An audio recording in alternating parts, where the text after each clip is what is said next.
What's up, everybody? Welcome to another monthly ranking video where I rank every movie that I watch for the first time of each month. And today I'll be ranking all the first watches of June 2024. Yes, so another month where I didn't watch a whole lot of movies. I think a little bit more than last month. I think last month it was just 7. I did 8 this month. So so yeah. So okay, 8 movies ranked from my least favorite to favorite that I did this month of June. Let's go ahead and get started, shall we? So okay. Coming at number 8, we have a DreamWorks movie, a DreamWorks animated movie, and that is Turbo. Turbo, I heard, wasn't good. Before watching this, I heard it wasn't good. And according to one of my favorite YouTubers, Shay Farillas, this is the worst DreamWorks movie ever because he ranked this last on his DreamWorks ranking. Now, I don't know. I do agree. It's not that great, but I didn't hate this movie, to be honest. I didn't necessarily like it either. I gave it, I think, a 5 out of 10, but it's okay. I think it's a decent kids movie. It's actually kind of funny at times. Paul Giamatti is in it, so that's great. And also Sam Jackson. So I thought they did good jobs. Ryan Reynolds is okay, but I'm not a big Ryan Reynolds fan, so yeah. I did actually like Kim Jong in this movie. He actually played like an old Asian woman. That was really funny, and that was the funniest thing about this movie. But yeah, I don't know. It's a dumb premise for a movie, anyways. But it's it's still kind of fun for kids. So I didn't hate this movie. It's not even my least favorite DreamWorks movie. So it was fine. So yeah, number 5 is Turbo. Or no, sorry, number 8 is Turbo. Coming on number 7, we have a movie that I've actually owned for quite a while now, maybe like 2 years or so, and I just finally in June got around to watching it. And it was a movie I think I've seen parts of on TV like through the years, but I never watched it in its entirety until this month. So yeah.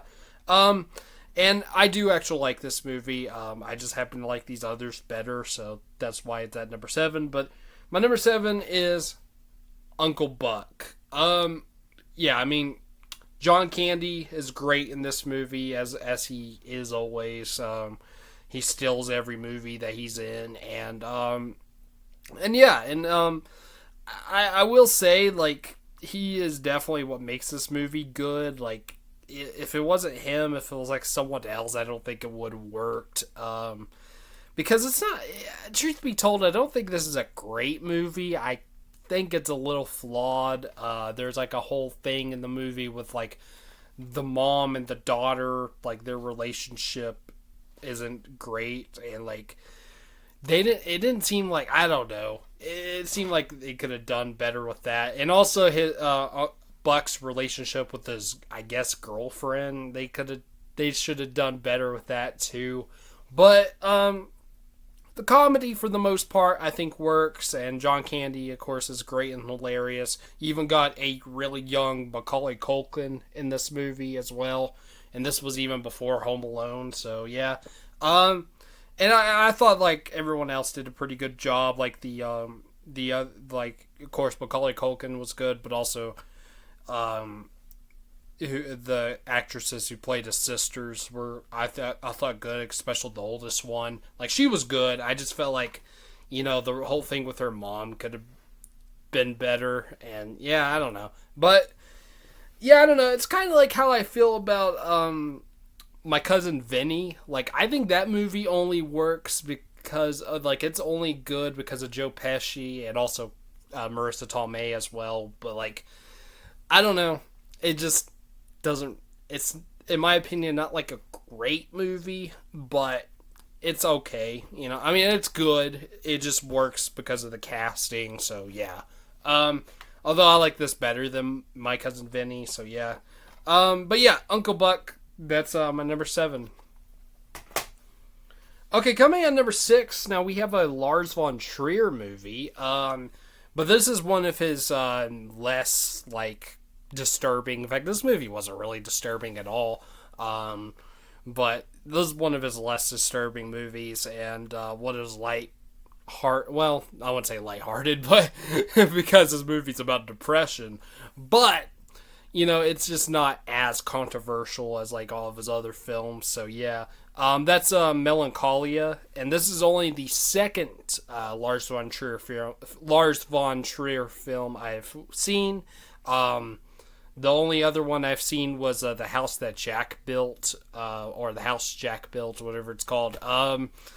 Which, I was mixed on that movie. Like, I thought it was actually really good until the ending. Like, the ending just ruined it for me. But this movie, I actually liked it. I really enjoyed this movie, and it was kind of the opposite of House of Jack Built, because I wasn't into it at first. Like, the first, 30 minutes or so, I don't know, but the first, half of the movie, where it's the wedding, I wasn't really into that, to be honest. Like, I don't know if that's a hot take, but, I wasn't really into that stuff very much. But then when it got to the second half, where it got into, because I think it was split into, two acts named after the two daughters, or the two sisters. Was it Justine and, I forgot Charlotte Gainsbourg's character's name, but yeah, Kirsten Wiig and Charlotte Gainsbourg as sisters, and they split the two acts are named after the sisters. I liked the second act, the Charlotte Gainsbourg act better. I thought that was done very well, and that's whenever I was really into it. Charlotte Gainsbourg's great. Kirsten Dunst is great. I mean, she's great throughout the film, even the first half. But even though I wasn't into that, but yeah, and also Kiefer Sutherland, who I didn't like his character, but I thought he played it very well. And the ending was really good, especially the final shot of the film is fantastic. I really enjoyed that final shot, and the opening was really cool with all the slow motion shots. Yeah, and the music too, which I will say I liked the music, the classical, musical feel. It reminds me of a lot like Stanley Kubrick, 2001 or Clockwork Orange. But it was kind of repetitive. I think it was mostly one song, and it kept repeating a bunch throughout the film. It was a good piece. I like it a lot, and it definitely works with the film. But it just I don't know. I felt like it was used a little bit too much throughout the film. But that might be that in the first half it didn't really grab my attention. But that's kind of more of a nitpick, I think. But those are the only stuff I'm not too into. But I still really enjoyed this movie. I thought it was very good, and so far, it's my favorite Lars von Trier film, but I haven't seen,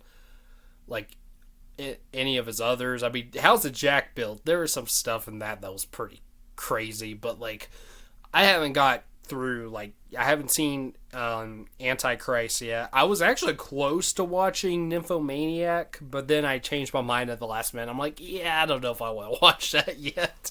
So yeah, but I was close. I almost watched Nymphomaniac, both parts, but because it's split into two parts for some reason. But yeah, haven't got through the crazy, weird stuff of Lars von Trier, not except for House of Jack Built, but Melancholia it wasn't that weird. So yeah, it was a really good movie, and yeah, that's my number 6, Melancholia. All right, coming at number 5, we have the first installment into, I guess you can call, Robert Rodriguez's Mexican trilogy, or Mexico trilogy. Yeah, Mexico trilogy. And I already saw the second one, Desperado, but this time around I got to watch El Mariachi, the first one. Yeah, that's my number 5, is El Mariachi. Still haven't seen Once Upon a Time in Mexico yet, but but I will very soon. I bought this at Walmart. So yeah. But I really liked El Mariachi, not as much as Desperado. I thought Desperado was better, but El Mariachi I still thought was pretty good. Like even the actor who plays the main character in the film, who of course later is played by what's his name? Why am I blanking out on his name? Fucking Puss in Boots. That actor. I don't know why I'm blanking out his name, but it'll come to me. But Antonio Banderas, yeah. I have no idea why I forgot his name, but different actor in this movie, but I thought he was good. Not as good as Antonio, but he was still very good. And this movie was very good, very low budget. It's all in Spanish too. I haven't watched too many foreign language films, but this one might be my favorite, honestly. I think it is so far of what I've seen. I thought it was very good, very, like I said, very low budget independent film, and this was even, I believe, in the same festival as Reservoir Dogs in '92, and I think that's how Quentin Tarantino and Robert Rodriguez met, if I'm not mistaken. I think they met at that festival with those two films playing, so that's really cool. So if it wasn't for this film and Reservoir Dogs, we wouldn't have gotten a great director duo as Tarantino and Rodriguez. But yeah, very good movie. A little bit flawed, but still very good for an independent film. I still really enjoyed it, and I like Desperado better, but still great film. And yeah, the El Mariachi, that is my number 5. Okay, coming in at number 4, we have a film by Jim Jarmusch, one of my favorite directors right now, and that is one of his later films, Patterson. Yeah, I wasn't really sure going into this movie of how I was going to feel about it, because I like a lot of Jim Jarmusch's early work the most, but going into it, watching it, I actually really enjoyed it. It's a slow movie. It's not for everybody, and not a whole lot happens in it, but I don't know. It's just a simple story, I guess. I guess you'd call it a story, but just just kind of like a kind of day in the life, except it goes throughout a week of this guy who's a poet, and he's married, and yeah, he's a bus driver as well, and just not a lot happens in it, but I enjoyed it though. Adam Driver was great. I actually really like Adam Driver as an actor. He's pretty much everything I've seen him in, even the Star Wars movies, which I'm not a fan of those newer Star Wars movies, but I will say him as what's his name, Kylo Ren, very good. Yeah, even great in those. I love him in Black Klansman, and even his short little appearance in inside Llewyn Davis.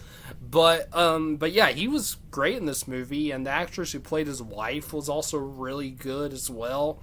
I can't pronounce her name, but yeah, she was great, and I actually really liked the character of his wife. She could have easily been an annoying character and someone who you just don't like, but no. And at first I wasn't sure about her, but as the film kept going, I'm like, she's awesome. She's a very good supportive wife. I would love to have a wife like her, so I really liked her a lot, and I thought their relationship was really good. There's some funny moments as well, like him and the dog, who he doesn't really care for. I think Marvin was his name. That was pretty funny. And also, one thing I want to mention that I thought was awesome: the kids from Wes Anderson's Moonrise Kingdom actually have they both have short cameo appearances in this movie, of like, and I thought that was awesome. Yeah, the two lead kids. I don't know the actors' names, but they made an appearance in this movie. Like, there's some scenes where like he he's driving the bus and he like overhears some of the passengers, I guess you can call them, their conversations, and two of them happen to be the kids. They're a little bit older in this, or teenagers, but yeah, two of them was actually the kids from Moonrise Kingdom, and I thought that was awesome. I recognized the girl at first. I'm like, is that the girl from Moonrise Kingdom? I looked it up, and it was her. But then I looked at the guy, and I'm like, that's him too! Holy shit! And yeah, that was really cool. I was really happy whenever I saw them in this movie. That was really awesome that they reunited after Moonrise Kingdom in this movie, even though it was just one scene, but still, that was awesome. But yeah, I really enjoyed Patterson. It's not my favorite Jim Jarmusch movie. I still like some of his older films better, but for a later Jim Jarmusch film, it's very good. I enjoyed it very much, and that's my number 4 is Patterson. Okay, coming at number 3, now we have a very interesting movie. I saw this like not too long ago as I'm recording this, that is, but I think this was the last one I watched for this month. But my number 3 is a biopic and almost kind of a documentary too, in some ways. That is a movie called American Splendor, which came out in 2003. And it stars Paul Giamatti as well as Hope Davis, and this is about a real guy, a real comic book writer. It was Harvey. Let me check real quick. Harvey Pekar. This is a biopic about a comic book writer named Harvey Pekar who actually just wrote about his life, pretty much, but in comic book form, and this was like in the 70s, 80s, and Paul Giamatti plays him in this movie. Hope Davis plays his wife, Joyce, I think was her name, as well, and I don't know who played the guy, what's his name, Randall something, his friend, Oh wait, no, it was Toby. It was Toby Radloff, I think. Yeah, Toby Radloff. He who was his friend, guy he worked with, and he even did like some in real life. He did like some of the MTV bumpers as in the 80s, and he was kind of a very nerdy looking guy. He talked funny, but yeah. Judah Friedlander played him in the movie. But anyways, but yeah, they all did a great job in this movie. But what's really interesting of what they did in this movie was they actually got the real people. They got the real Harvey Pekar and his wife Joyce and Toby Radloff in this movie as cameos. And Harvey Pekar, he narrates the movie, but it actually shows him in some scenes. Like, it'll cut out of the biopic part, and it'll be like almost like a documentary, and they'll even like interview him too. It's really interesting. Like, whenever I saw that, I was like, whoa, holy shit! Like, I was not expecting that at all. And I will say it kind of took me a little bit, like, going into this movie. It kind of, I don't know. Like, I didn't really like love it at first, but as the movie kept going, I was in. I really enjoyed this movie. Yeah.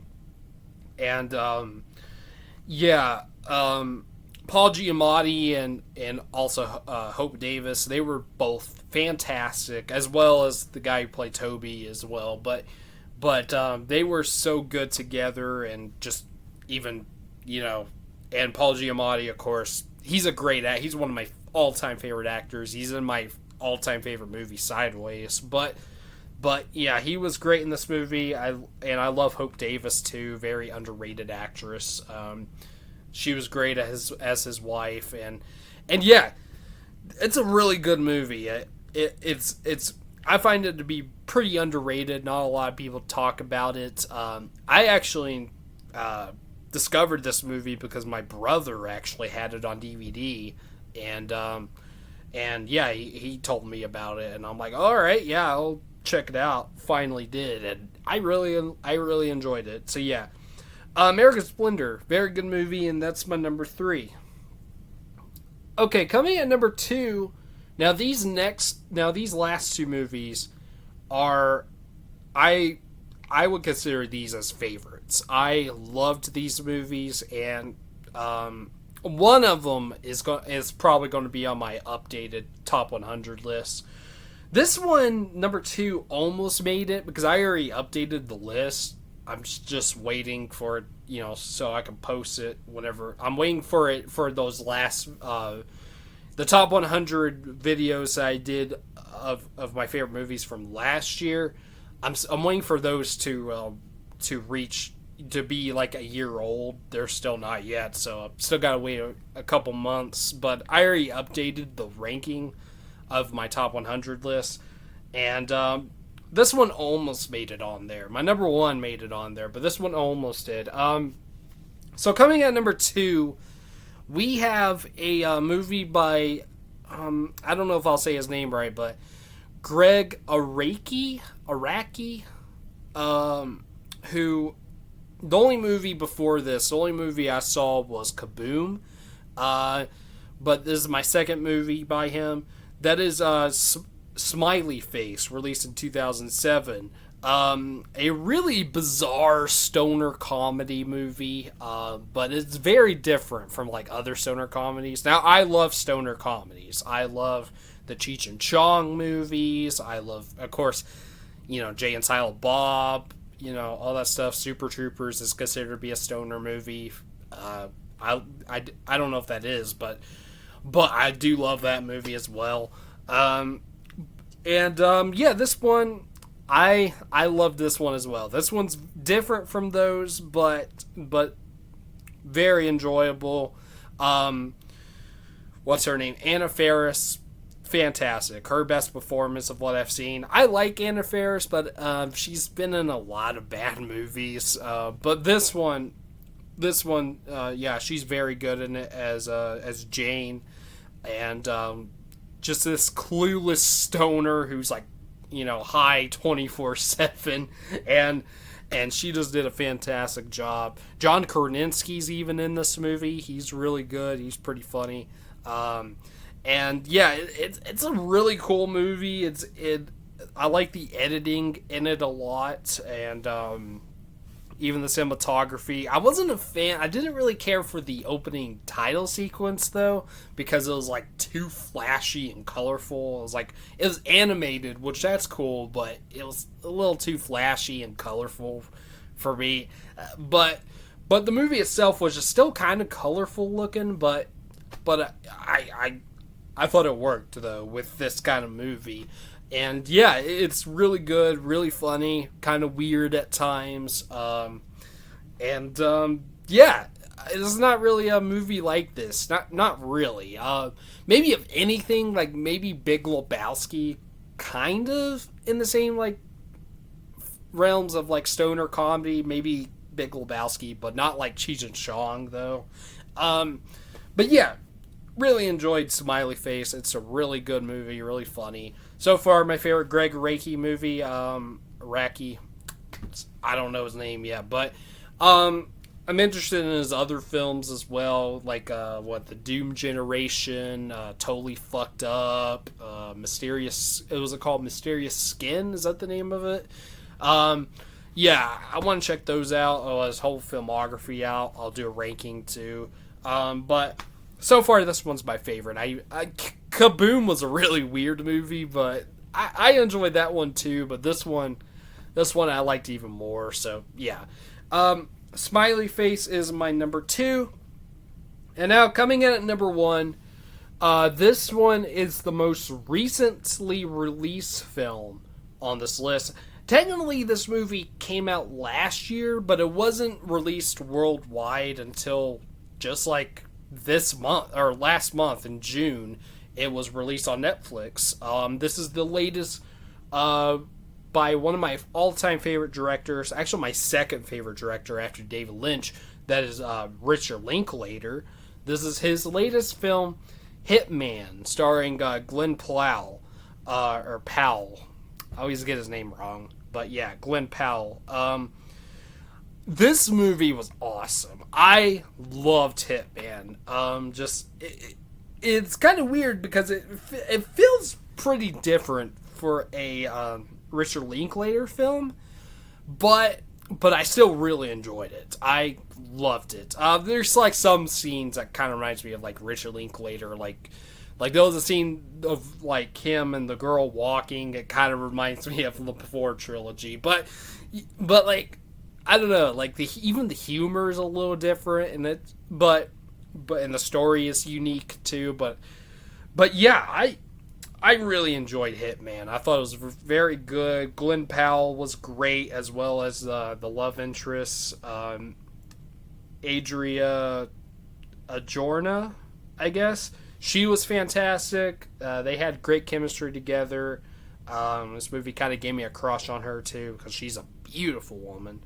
And I thought the guy who played Jasper, Austin Emilio, he was really good as well. Everyone in this movie is great. Just a really, really good movie. I liked it a lot. It was funny at times, and yeah, I guess you can call this kind of like a rom-com, but with a darker tone in the comedy. So like a dark rom-com, I guess you can call this. And yeah, I loved Hitman. It was so good. It's proof that Richard Linklater is still one of the greatest in my opinion. Very underrated director. I mean, he's one of those directors where his films are known, but his films are more popular than he is. It's what I think. But yeah, amazing movie by Richard Linklater. Probably in my top 5 favorites from him. But yeah, great. I love it. And that's my number 1 favorite movie that I watched for the first time of June 2024. Alright, there we go. There is my ranking for all the first watches of June 2024. So thank you for watching. Please comment down below your ranking for the movies that you watched in June, or just say what your favorites were. Yeah. Okay, so please like, subscribe, comment, share, hit the bell, and I'll see you guys later. All right. Peace.